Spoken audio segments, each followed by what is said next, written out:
Hey everyone, welcome to the fourth part of my Wednesday afternoon walk along Mamay North Beach.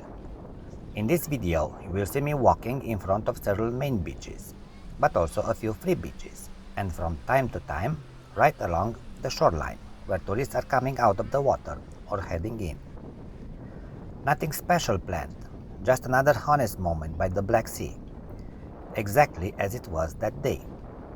So if you feel like switching off for a few minutes, just walk with me and enjoy the view, along with the natural sounds of the beach.